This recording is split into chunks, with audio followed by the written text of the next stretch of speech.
Hello and welcome to the fourth stream while we're all in lockdown with MDA Promotions. We've got three absolute up-and-coming players here. We've got the world number 16, Joe Cullen.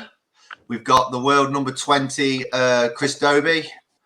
The world number 7, have we ended lockdown, Nathan Aspinall. How are you guys? You all right? Not too bad, man. A bit longer. I know he's got a load to defend in it. So how's lockdown been? I'm going to start with you, Chris, up in Newcastle. What have you been up to for the last 12 weeks? Just playing darts.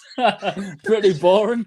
I think I've played more darts lately than I ever have done before. So practice is going well, but we've just got to wait and see what happens with the tour.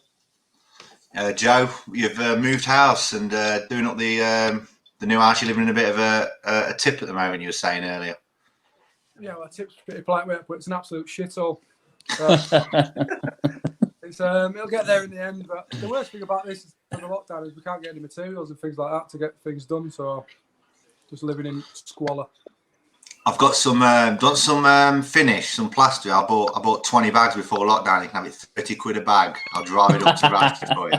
I told you before I came in that I needed 20 bags as well. Nathan, the new home tour champion. What's the last 12 weeks been like? Because obviously you was it must have one of the ones that affected you the most because you were playing really well, top 4 of the Premier League, won 2 Pro Tours, getting deep in the European just before the lockdown of the quarter final. I mean, it's probably affected you the most. Do you feel like it's cut you off, or do you feel like it's just going to make you more hungry? Because obviously winning that home tour last week as well, you played really well. Yeah, like I say, it's pretty bad timing, but just one of them things. I played really well, but things can't be helped. But it's been good to spend some time at home with the kids. Obviously, it's all still quite new to me, this. So the last 18 months has been pretty manic. So I've had a bit of time to reflect on the last 2 years, and now it's been good. But just want to get back now because I love my kids and that, but doing me nothing. So I think it's up now and get us back to weekends away with the lads. Can you not hear him, Joe? No. You can't hear Nathan? I can. No. I can. Go back out and come back in for us, Joe, please. Go back out. We've lost Joe Cullen, ladies and gentlemen. He's gone. This is live TV. It's not a bad thing. It's a good thing. Now we can slag him off. Adam Smalley's just put. Like I say, it's obviously it's been tough. I started doing what Dobey was doing, obviously playing in some of these online comps, and it just wasn't for me, to be fair. I've tried so many times, and I just can't play. I've been pretty poor in it. So instead of embarrassing myself, I decided to stop playing in them, and luckily I played well in the home tour. So, but yeah, no, I think I'll be ready for action next month now. The thing is, I think I'm going to sign a few of these players up. So I didn't realise some of these guys could do 120 averages. I've only noticed it since lockdown. It's like they're like all amazing. But he beat you, didn't he, Dobey? That John Jones, who's he?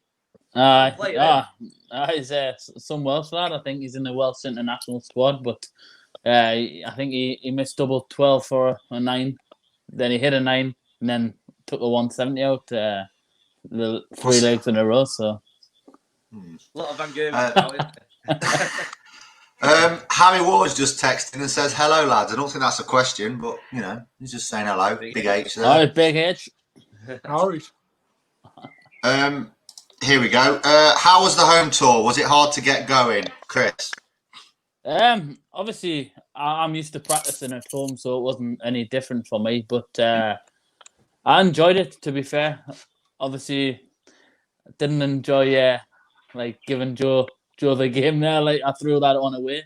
So I enjoyed that, lad. he was a bit more gutted than me the following week. But no, I enjoyed it nonetheless. Joe, obviously you were rubbish the first time, and you got a second chance, and you played amazing and topped the group with 300 plus averages.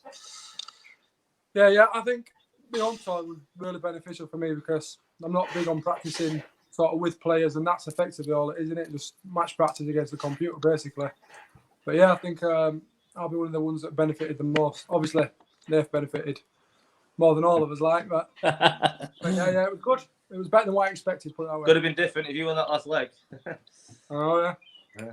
Yeah, it paid for Nathan's AstroTurf, so that's good. Something to do, isn't it? So, and Nathan, obviously, you enjoyed it because you ended up winning it. So, yeah, well, the first two times I played, I was awful. I don't even know how I won them. To be fair, I think I had like 90 averages for both nights, so I was pretty lucky to get through to the final week. But I played well the last week, and obviously the game against Joe that kind of got me through to the final. Don't like to rub it in, but last leg decider. You had the darts, I played really well on Friday. The game against Gary was, probably the best I've ever played at home. I'm pretty shit at home normally, so yeah, it was good. I enjoyed Friday, and yeah, but that's enough. Only one will do, no more than. somebody said, "Have you got the trophy, Nathan?" Lee Hunter said, "Have you got the trophy?" You know what? The amount of people that have messaged me to buy that trophy off me is unreal. It's the kitchen plate. Sell it. To be fair, I think when I get the trophy, I'm going to auction off and give the money to charity. There'll be someone out there who'll give me a few hundred quid for a plate. No, don't give it to charity. Keep the money, lad. Yeah. Harry's always after a bigger plate, so if you've got one for Harry, that'd be great. Sorry, Harry. Kev Ford, how do you think the tour will continue? Do you think you will play without any crowds? And we'll start with Joe. Yeah, well, we are looking like we're going to play the match play at Milton Keynes, aren't we? So the thing is, as TV goes, that news to you, Matt. As TV goes, it's no different for the viewer watching. Obviously, it's a bit different for the players, but as long as it works for TV, that's all that matters. As long as we can get darts on somewhere, it doesn't really matter whether there's a crowd or not. Chris? I'm the same. Obviously, with no crowd, is it going to go on the distance that, it normally goes on for over a week? Can they just bash it off within a few days with no crowd, I think, But obviously, they've got all these qualifications to fit in as well for the likes of myself. I'm nowhere near the qualifications, so I'll be a bit gutted if there's no qualification system for the likes of the match, bro. The one thing before I go to Nathan is I can't see the Pro Tour coming back before anything TV. And you saying about smashing it out dead quick, I don't think they want to smash it out because they'll need content for Sky. So to get the Pro Tour back going, you're going to need 128 players tested every single day before and after. I don't know how you can do that with 16 referees and 20 staff and 20 venue staff. It's probably impossible to do. So I think TV will come back before the Pro Tour. I'm speaking on opinion there, not like any inside knowledge. But if you're trying to run 128 players, it's a lot easier to police for the TV event. It's a lot easier to police. Sort of 8 players per session plus a few officials and stuff. You think there's going to be between 150 and 200 at a Pro Tour? It's not going to happen anytime soon. How do you social distance as well in between? How do you find a room that can be 3 times as big as what you need now? Exactly. Just put their touchbacker in the middle of it.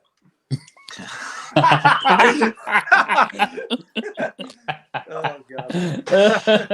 Everyone's social distancing from that. Jesus Christ. Nathan, answer that question about do you think you'll play without any crowds? It's a good job you ain't got a tour card, hey. No. I can't see how there can be a crowd. It'll be tough, The thing is, though, Joe's been a seed for the last few years, so he's had to play on a Friday in the European. But certainly, me and Dobey more recently, we play Friday afternoons in European events, and it's like 5 people there. So, we know how it feels playing on a stage with no crowd at all. but obviously it's a major and it's a TV event, so it's going to be different. But like Joe said before, as long as we've got TV darts back on the telly, and we're playing competitive and we're winning some dollar and trophies as well, that's all that matters, doesn't it? Really.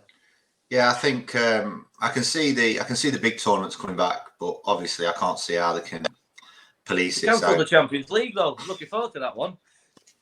Never mind. I might never get a chance to play in that when my ranking money comes off next year. Yeah. Oh yeah. Well, it depends when it comes off, doesn't it?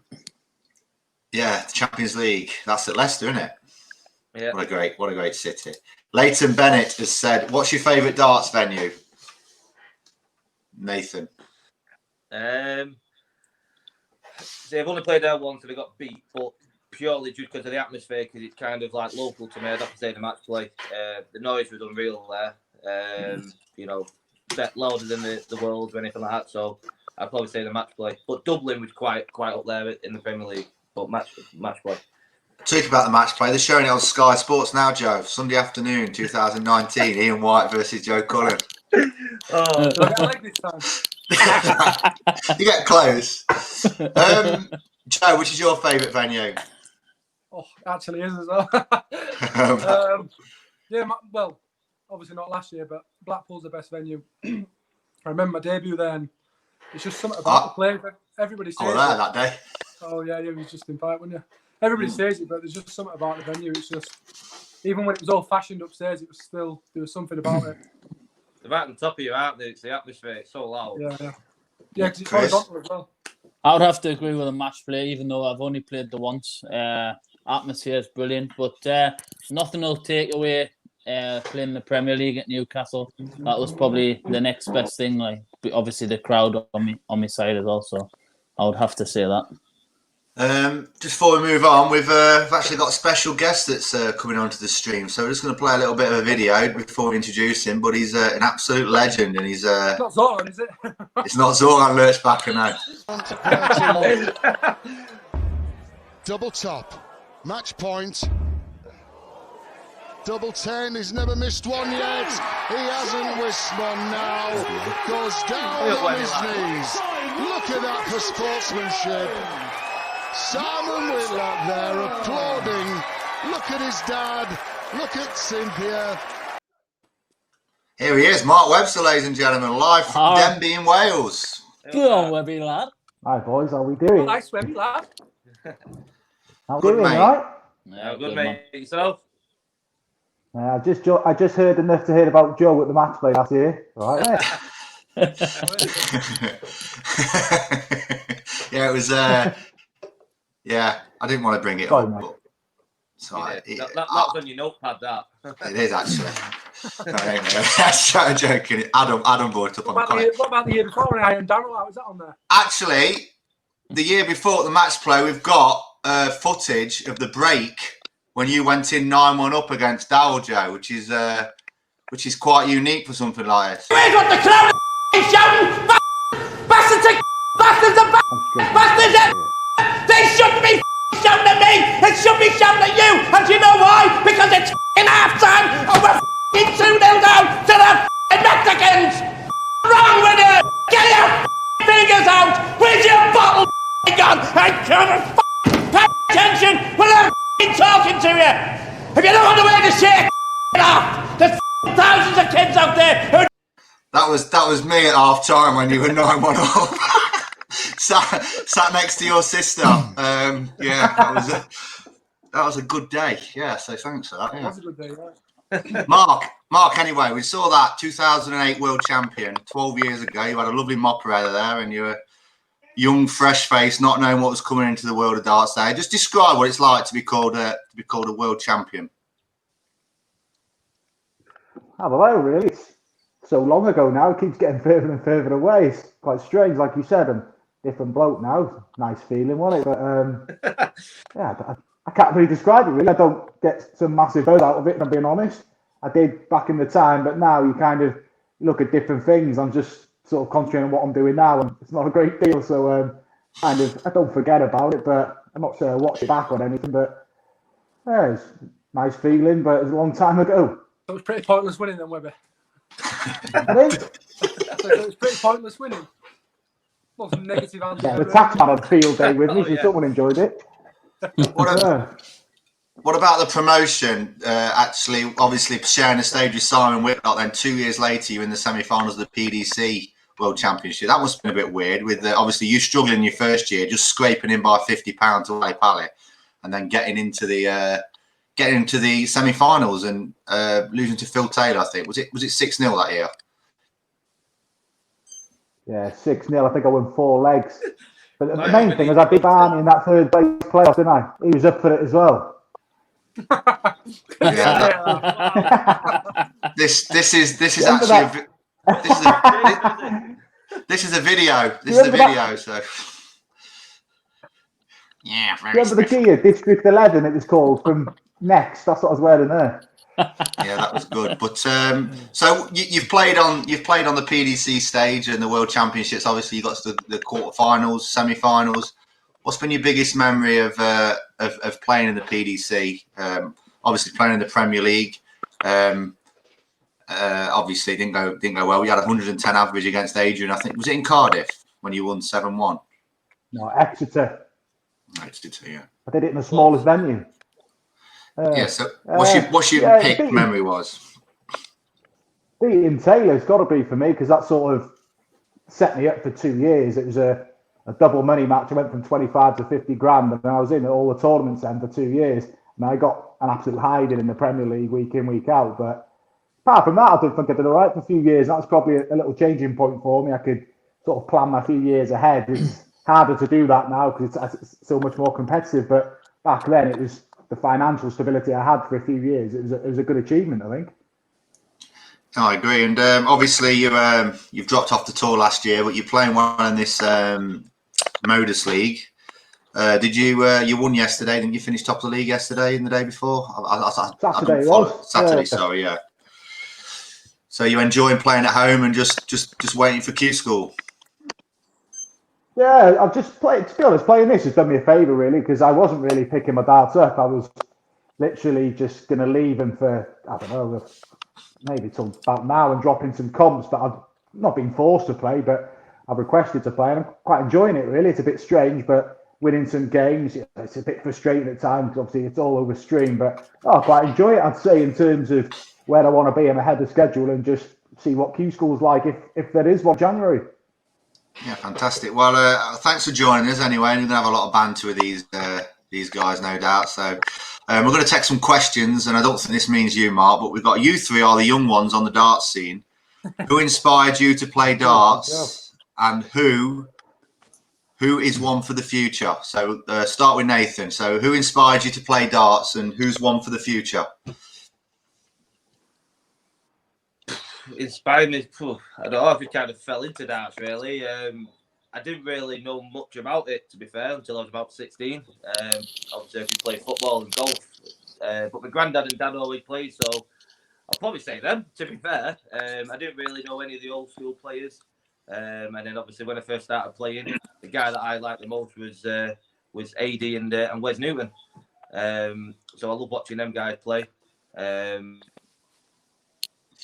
See ya. All the best. So watching them guys play, and then obviously the more we got into the darts, obviously I wanted to try and do what Van Gerwen's done, and so I'd probably say at the moment I want to try and copy what he's done. Needs to get a bit better though, yeah. No, you're not far away now, really. You picked up a first major already, been in the semi-finals twice. Like I say, I think if you'd have carried on playing without the lockdown, I think you'd have qualified for the playoffs, and who knows? Pardon? See you, Nath. So, Joe, who inspired you to play darts, and who is one for the future? Yeah, mine's pretty similar to Nathan's. Didn't really watch much darts growing up.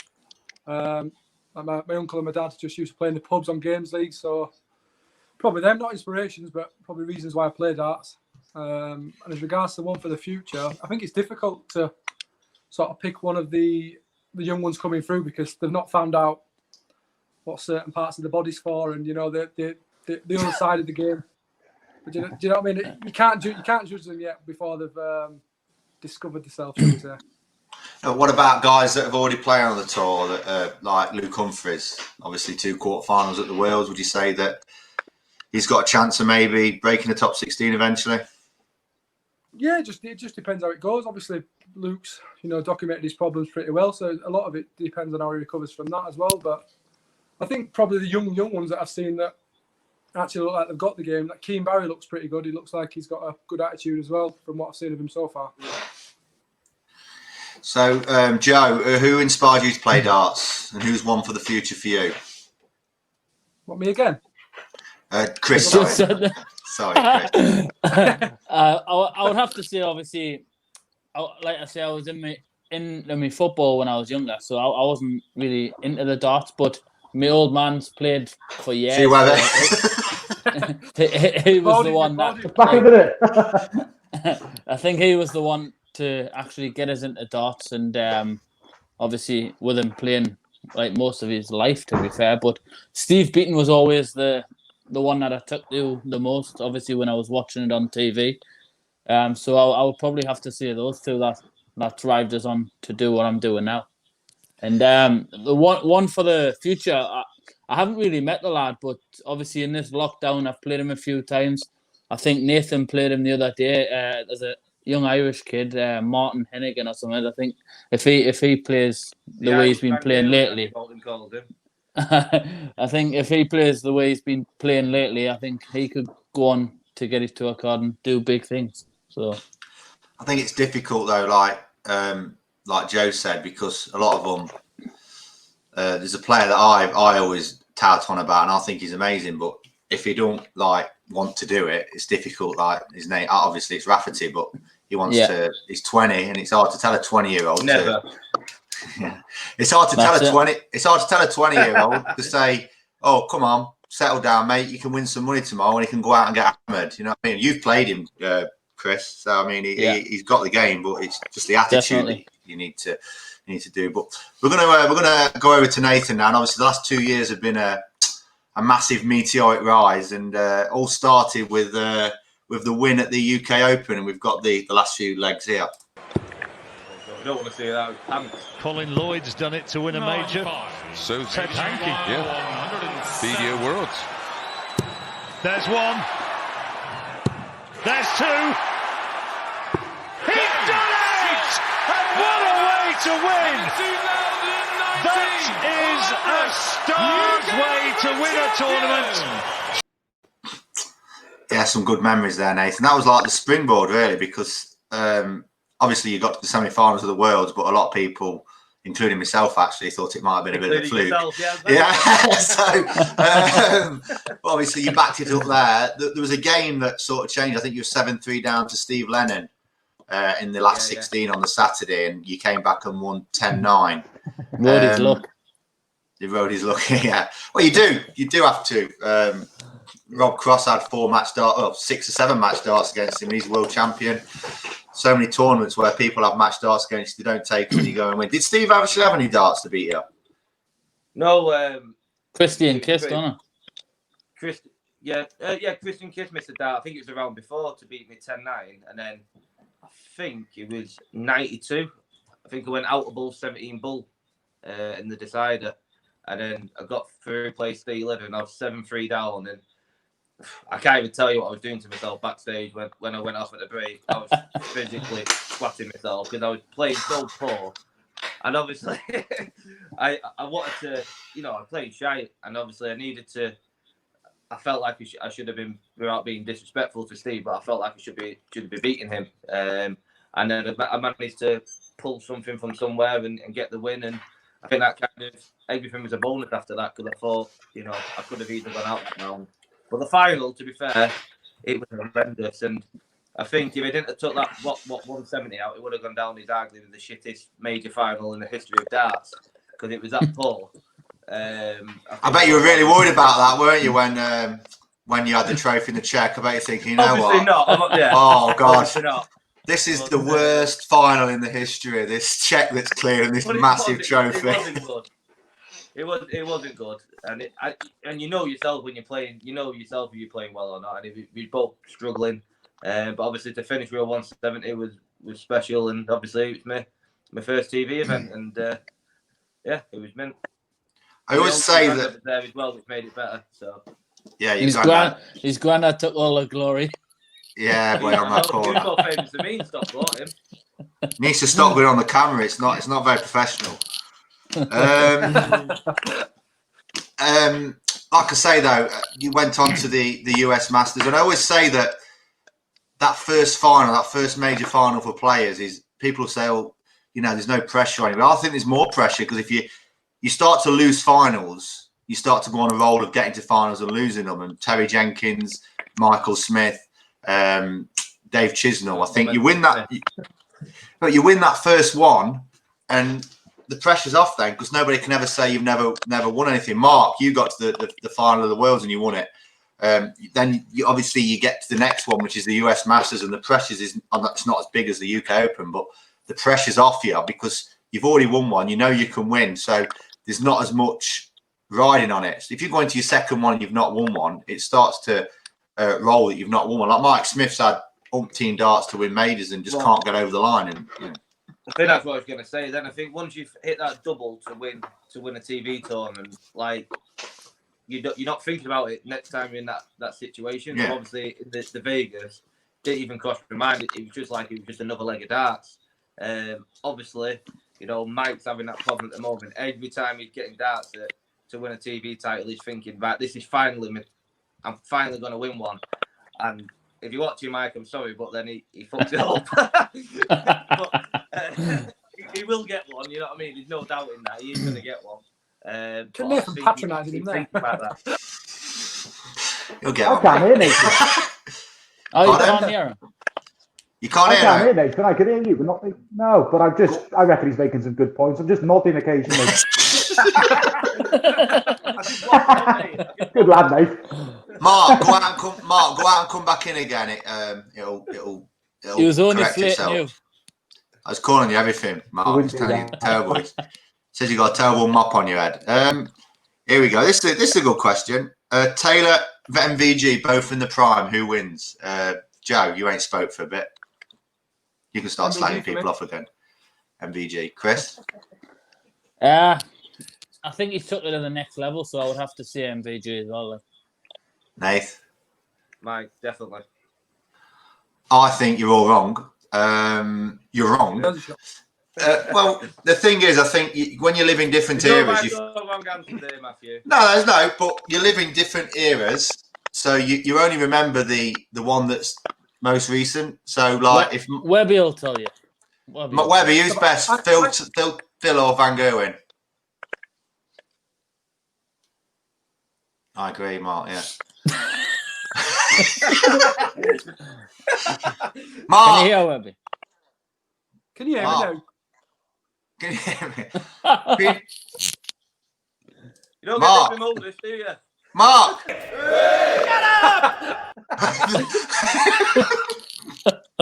He can't hear. Go out and come back in, Mark. Go out and come back in. He can hear, but he can't hear.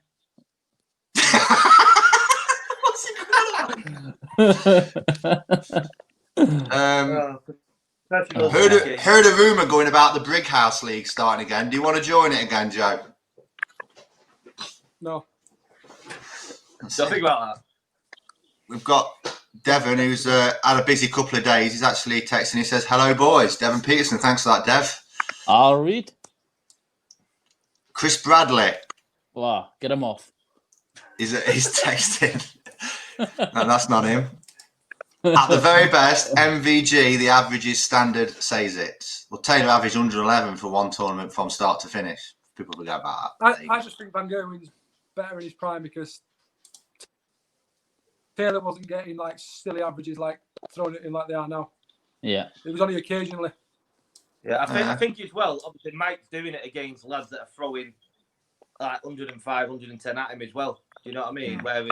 Yeah, that's what I'm saying. Yeah. Is that what you said? I don't even know. Oh, can you hear We're Webby? on the same wavelength then, Joe. Can you hear Webby? What? No, you can't hear. I can't hear I think Webby. he's taking the mic there. I think he is. Every time I ring him, he's got them shit earphones in, and I can never hear him neither. Take the earphones out. So, Joe, moving on to yourself, obviously talked about TV performances. You've had a semi-final and a couple of quarterfinals. Your biggest win coming in Europe back end of last year against Michael van Gerwen. We're just gonna show the winning finish. However, he's missed it. How many darts will Cullen get? 2 match darts.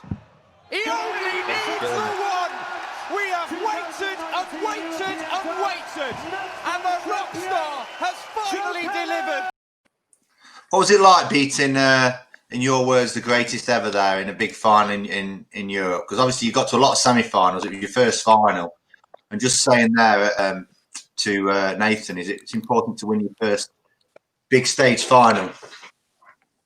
Yeah, I agree with that. Cause I think the next final that I'd have been in, whether it be Europe or TV, I think it would play on your mind, if you'd lost one already. But like I say, just topped it off just to be sort of the best in the final. That was the best way to top it off for me.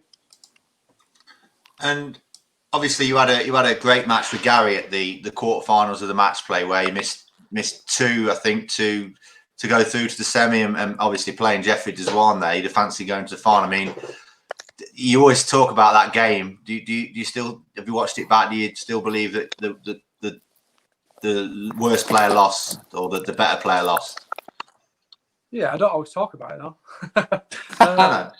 I said, do you watch it? What's going on here? You could still hear the fly. I know. I'm glad you said that. I'm glad actually that the fly showed up on TV, because imagine if it hadn't. No, but I was saying, look, there's a fly there, and it was like, no, there's not, mate. You just fucking lost. There's not. So I'm glad you could actually see it on TV. That made me feel a little bit better afterwards. And obviously, the main thing of you're 16th in the world, if with no worlds run as you always say. I mean, what's the problem with Ali Pali with you? Because you've won one game there, and you're such a good player that. For 10 years, only winning one game. Is it? He won 1. He's beaten Oliver Ferronch as well. Don't forget about him. Don't forget about Olivier Ferronch. He beat him as well. Okay. He's mugging you right off here, Joe. Corey Cadby and Oliver Ferronch. So you, Corey Cadby and Oliver French. 4-2. It was one of those little prelim games, wasn't it, lad? Yeah. Do we count that? Jenkins again. Well, not many of us have done Oliver Ferronch, so stick it on there.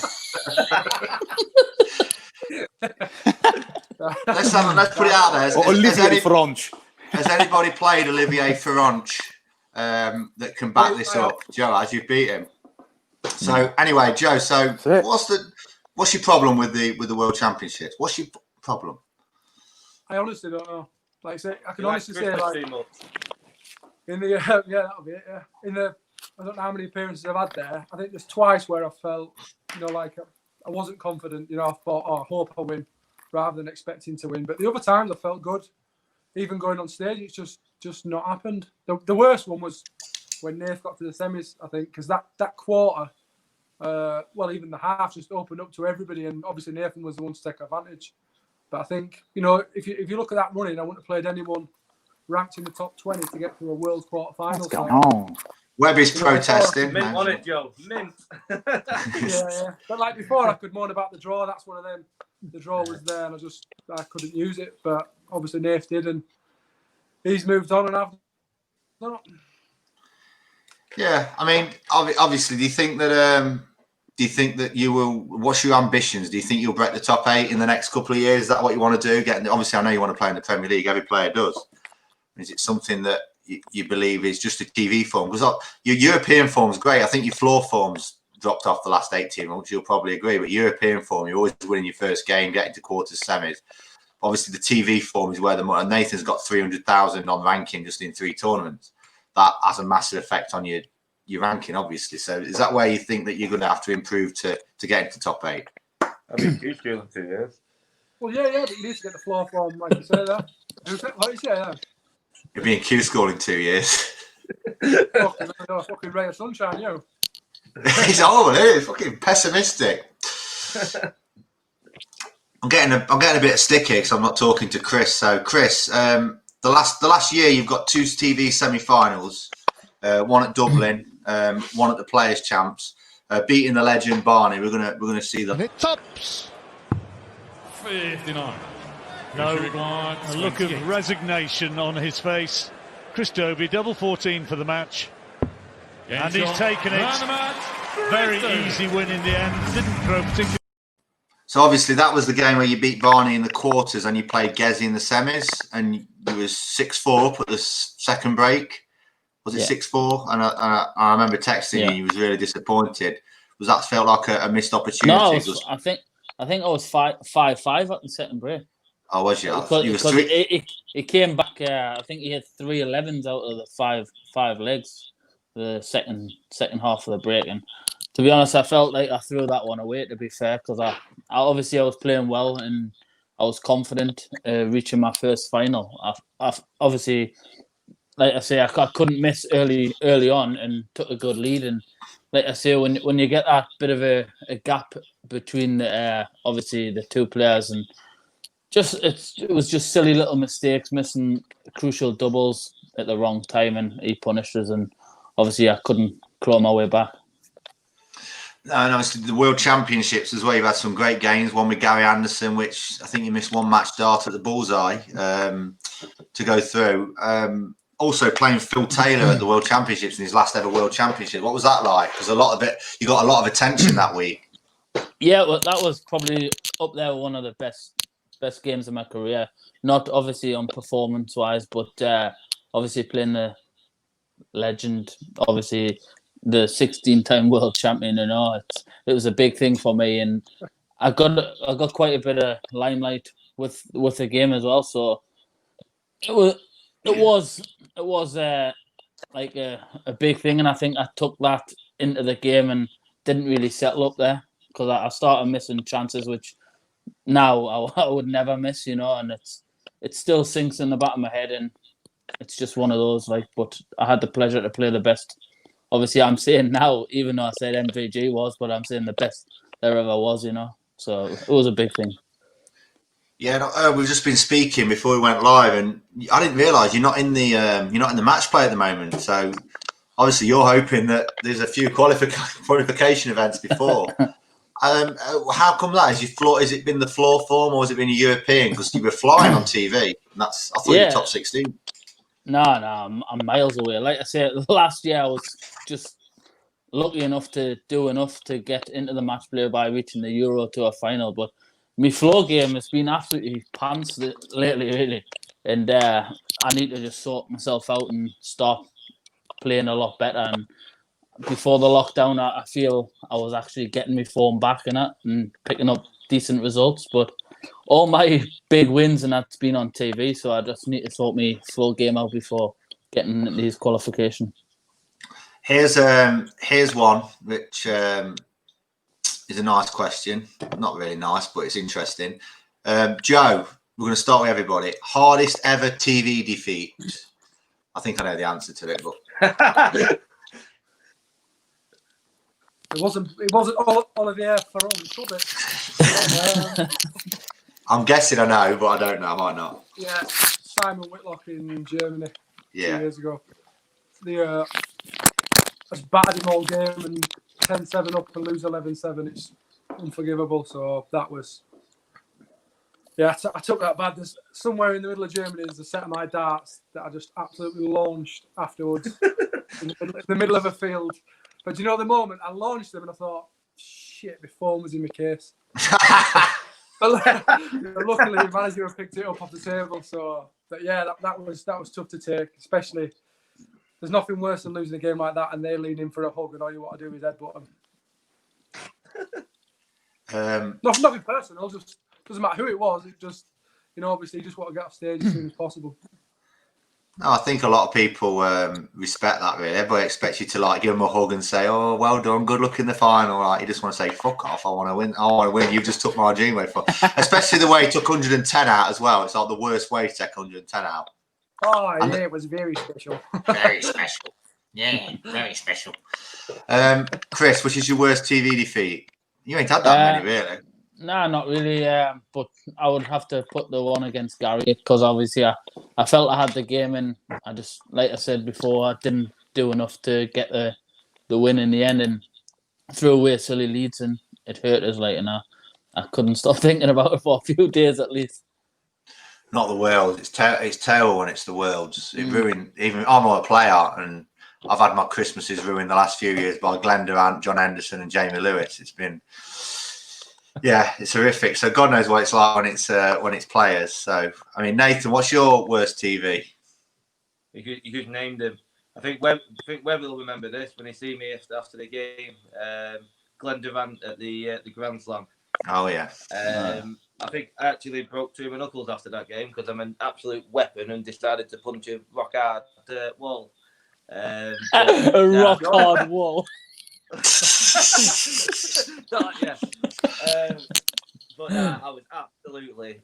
I was practicing absolutely amazing before I went on, and then I went up there and absolutely shit myself. I don't know. I put so much pressure on myself to win.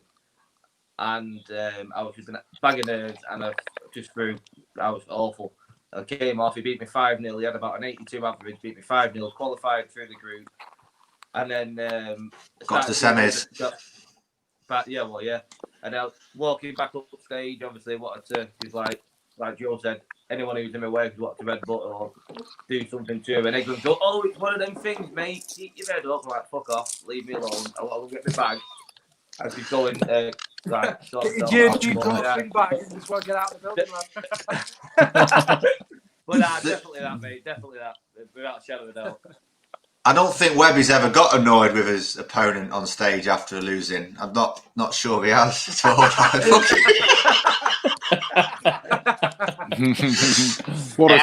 still played him on Twitter. Well, listen here, I was doing without him. There he goes. Look, there it is. Yeah, tell us about that game, Mark. Well, he larged a 1-1-1 in my face. I wanted to Daniel LaRusso in the back room. He did my head in. Boys, you must put yourself on charge. I'm having a mare.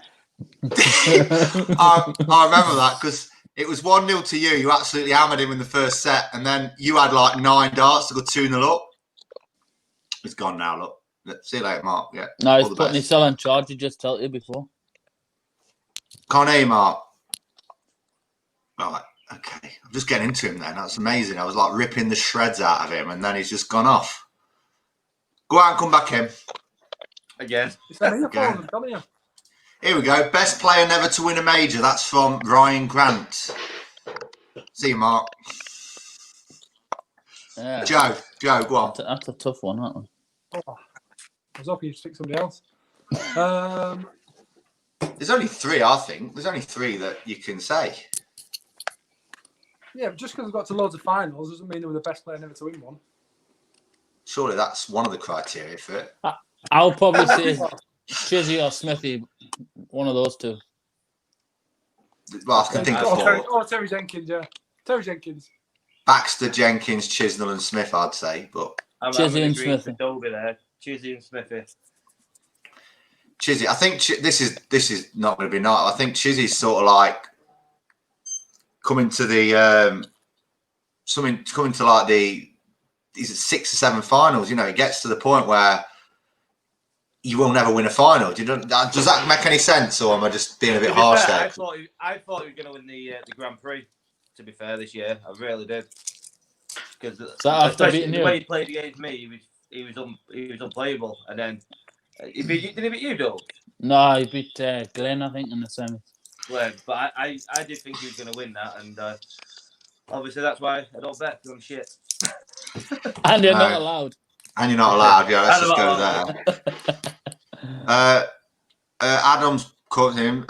He thinks the best 2 players never to win a major are Northey and Dennis Smith. I think he's Avignon. I don't think he means that. Yeah, I think he's just Avignon a little bit. Northey don't win a raffle, could they? I wonder how Northey's doing in this lockdown. Jesus, fuck. Imagine living with him for these 12 weeks. I'm going to say, I wonder how he's missing it. Imagine living with him. Oh my God, feels for her. Bless him. Here we go. Nathan, talk about your favourite sport outside of darts? I think all three of you have the same answer. So, go on. No, well, I'm golf, me. Absolutely love my golf. I used to be a massive footballer, and I then took up golf, and I just love getting out on the course. I've probably played every other day in the last three weeks. So I'm playing tomorrow as well. So definitely golf. Your dad beat you last time, didn't he? You two, it's football, isn't it, Chris? Joe, I'm guessing. Or am I wrong? 100%. 100%. Who is each of your players' bogey player? Mark, who's your bogey player? Oh God, how long have you got? Yeah, him. Aspinall. What a string. He hammers me. And not even now when he was good. When he wasn't as good, he used to batter me, fair play. Not saying he wasn't good, but he's better now. But yeah, Nath. Couldn't get near him the sort of first 6-7 times I played him. Chris? Mine was Benito until the last time I played him, but I would have to say MVG now. Like, I just can't seem to get over the winning line against him. Joe? It's Mickey Mansell for me, I think. And Brendan. They're just... Brendan. They just absolutely ruined. I end up like planning stuff in my head that's nothing to do with darts, and then before I know it, my hand's out shaking their hand for 6-2 loss. And if I was playing Brendan in a board final, before I play him, I just go, a grand will do. He started working. I haven't got the effort, I haven't got the... you got to put the hard yards in with Ben, don't you? Pardon? You got to put the hard yards in with Ben, you got to be proper up for it. Aspinall, you ain't got any, have you? Mike Smith, I think, isn't it? Yeah, I don't particularly like playing him, but I think the only guy he don't play anymore. But when I first started playing, I played him quite a lot. Kev Painter, God fucking hell, he ruined me on the hockey. Like he's probably done with many players. I just after the first fucking 9 darts, I'm like, you know what, have it. I can't be arsed. You know what I mean? It's just got in my head. Grand will do, Nate. How's your luck? He was a tough guy to play him. Potential. Mark keeps protesting. Potential next star to get into the PDC who isn't a tour card holder at the moment. Each person's opinion, including me. Mark, who's the next big star who hasn't got a tour card at the moment? It's got to be me, isn't it? No, I was going to say that. Trying to think. Big star. Come back to me. I can't think of one. Fucking hell, it's not a generation game. Go on, Chris. What do you want? I think I've already said it. Martin Hennigan. Obviously, playing him in lockdown, I think he's got the talent. Joe, not bothered me. Don't appreciate that. Cadby. Who? Cadby. Oh, He's already got. He hasn't got a tour. He hasn't got a tour. He had one. He lost it. He misplaced it. No. Fair point. Nay. I don't know. I don't pay that much attention, to be honest. Oh, bother, love it, not me. I'm not saying it because he's in the same stable, but young lad called Louis Williams.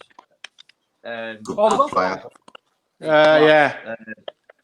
I've been practicing with him. He's been coming down to the office before the lockdown, and he pretty much beat him every week anyway. And then I've been watching him during this lockdown, and he's playing brilliant. So now he's only 18 and got a good head, so I reckon him. Here we go. Glenn Durant's piped up. Who's Woe? It's actually put Woe's the longest in the shower, but I think he means who's. He means who's got the biggest willy. I think he means. No comment. No comment. Don't keep it quiet. Roland, no, but darts. Roland Shelton had a big weapon, didn't it, at one point? I heard. But I honestly, that thing of Roland Shelton's, I thought it was a myth, and then I thought I'm gonna have to have a look. Oh my god! I'm gonna have to have a look. You shouldn't walk out. You shouldn't go like that to walk out the fucking toilet. Oh, Jesus! That can't be good. That. Here's one for you. Funniest tour story, and I've just thought one which is quite humorous. Do you remember you all stay at the Holiday Inn for the World? Yeah. Brent Cross. I wasn't going to say, yeah, but they all stay there, and I remember Kellett had bought one of them travel boards for the World Championships. So he put it on the end of his door, and I'd been to the room once. So I went to it. I can't remember. I remember it's right at the end. It was the end room on the 5th floor, so it's the end room. So I go up there, and the key won't work. So I think, fucking hell, but the porter's coming in. So I said to the porter, I says, "Oh, can you let me in here, please?" Shut up, looking at your watch. The porter comes up. So the porter comes up to me, I can't get in the room, mate. I know it's my room because the board's up here. So he lets me in, and there's Robert Thornton with no time. Fucking, I've got the wrong end of the room.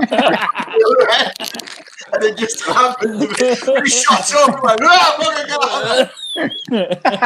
God!" Come on, Chris, your funniest tour story. Obviously, I think I've told it on the tour tales. When we like to go to an Indian restaurant, obviously at a weekend when we're away, and I nipped off to the toilet during the meal, and Mike Smith had switched meals, so he has the hottest of hottest, and I just like a Madras because I like to enjoy it. So when I come back, I said to the lads, I said, I'm pretty much stuffed now. I can't eat anymore. He said, no, go on, eat it. You can stop being a fanny. He says, eat it. I said, all right, no, but so I started tucking into this last bit of the bait, and obviously, bait, and it was his. It's what you call a foul, and honestly, I've never been so ill in my life. Never off the toilet. Are you sure about that, mate? I remember once the time when you were ill. And honestly, couldn't You look get like off the Taggart. toilet. And the following day after that meal, I made my first final. I said to Smithy, I said, I have to thank you for what you done last night. Joe. But no comment on that one. I can't think of one off the top of my head, but I can think of a really funny one that I've been told by Darren Webster. Anyone who knows Darren Webster is just hilarious, isn't it? And he used to room with Andrew Gilding. So anyway, Andrew Gilding's a big snorer, and he struggled with his breathing, so he has like a Sleep nebulizer. apnea. So anyway, one night Darren couldn't sleep, so he's gone downstairs. Gone downstairs for a fag after a practice. So he's gone downstairs. He's pulled the room key out on the way out. Well, old Andrew's on the nebulizer. So he's come back upstairs, and Andrew's nearly dead on the thing, and he's going, "What was the matter with you? I was just down there practicing." Do the DP one. Do the DP one. Oh yeah, and that one with Dirk Van Dijvenbode. He went on DP before a game. So Darren Webster wasn't happy, so he wasn't even playing him either. He was the ball at the side of him. But Darren's lost, obviously, so he's come off, gone over to Graham. He said, "So yeah, over there," he says, "He had that much deep eat, and I couldn't see fucking things."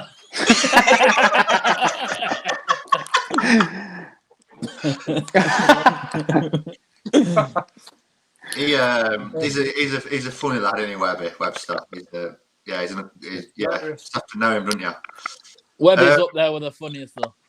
Yeah, Webby. No, I don't mean funny as in ha. I mean like funny how. But anyway, Mark, tell us about your funniest tour story. You've got loads. Oh, do you know what? I've been trying to think of one, and I'm just going back to the one I was sort of early days when Richie Burnett didn't have a kettle in his room, so he bled the radiator for his pot noodle. Genuinely, it did. Just like bled it and thinking that hot water would make his pot noodle. That was sort of early days, I think. I'm trying to think and sort. I'm like, Joe, I have a bit of a good laugh most weekends, but mostly about 1:45 as well. But yeah, it's, off the top of my head, I can't really think of any. 12. Go on. No. What happened to play third, mate? Yeah. Sorry. Yeah. Hey, Nath, you've got to tell us the one at Vegas when we went to see Aerosmith, and you told me to get tickets. Yeah, so I wanted to go and watch a show. because obviously I'm in Vegas and first time I've been. So Matt said, "Yeah, we'll go." Martin and Dowell are boring. Yeah. It's what? Martin and Dowell were boring, weren't they? Yeah. So left Dowell doing whatever he does. Martin was losing all his money on blackjack. So he said, "Yeah, well, I'll get some tickets." He said, "I said, how much are they?" Oh, about $60-$70. Yeah, sound. So fucks off. About an hour later, he comes back. He goes, "You don't care about money, do you?" So, well, yeah, why? He went, "Well, I've got the ticket. That's a good news." I went, right. He went, "They're $300 each, and we start in the highest possible seats in the venue." Right, okay. So 600 quid for 2 tickets to watch Aerosmith. Right, I knew 2 of the songs. I don't want to miss a thing. And walk this way. Gets into the venue. I go, right, I'll buy the first round, mate. 2 glasses of white wine, $80. Right, $40 fucking for a glass of white wine. Gets in there, watches the whole show. They played Walk This Way and said, "Thanks for coming." And that was it. Didn't even play. I didn't want to miss a thing. So I sat for fucking 3 hours, paid best part 400 quid. I listened to one song really. And then You met up. he said, "We'll put a hand on blackjack, and if we win, you'd have to pay for a ticket." And I lost, didn't we? Did we lose? When? Yeah, Won it? we lost a lot. You wanted to go out, and I says, "No, you've got a game tomorrow. You need to play." "Oh, I'll go out." I says, "I got you back," and you won the pissing thing. I wish I'd have kept you out now. That's the time we beat Mike Smith as well. Yes. Do you all kiss each other when the cameras are off? Of course. Yeah, obviously. Yeah. 100%. Silly question. Question for Joe. Now you've moved, what's happened with your old darts room you had outside? Good question. You can't have it, Kel. I'm sorry. I think he lives down the road. I think. No, Oh, does it? Yeah. It's proper. It's a proper Bradford name. That. He's not from Bradford actually. He's from Huddersfield. It's not down the road. How far's your road? 400 meters. Joe, tell us a story about James Wilson and Heather giving you a lift after one of the flights were cancelled. The Joe from Birmingham to Manchester with the fags. Yeah, Birmingham to Manchester in something like 50 minutes. Fucking Jesus Christ! And whiplash. I tell you something, they like a smoke. Bear in mind, it's like 1 a.m. Every time I'm dropping off, one of the windows went down. Like what? And like I just passing it. Yeah.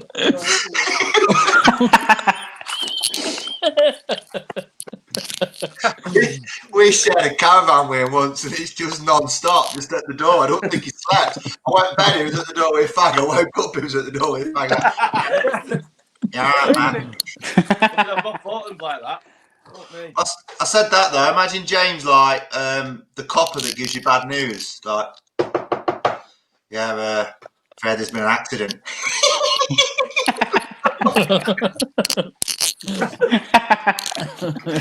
Oh dear. Here we go. What's the worst distraction technique you have witnessed in a match from Gemart James? That's Webby first. Webby. Oh, I probably put people off when I'm trying to throw my dart a few years ago. I don't. It's hard when you play like when I played Paul Lim, and you know the crowd are just sort of, I don't know, every dart, and doubles, and I can't deal with that. But I think obviously if you play a slow, methodical player as well, that does you Sweden, doesn't it?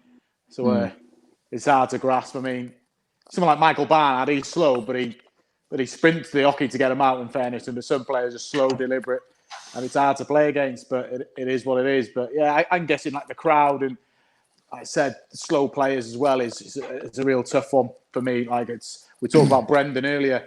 It's just the way he plays, but he's just a tough nut to crack. I think I played him 20 times. I must have won about twice. So I just can't deal with it at certain occasions, and he can clack as well. So when he's hitting big scores, even more disheartening. Joe, what's the biggest distraction you've ever had in a match?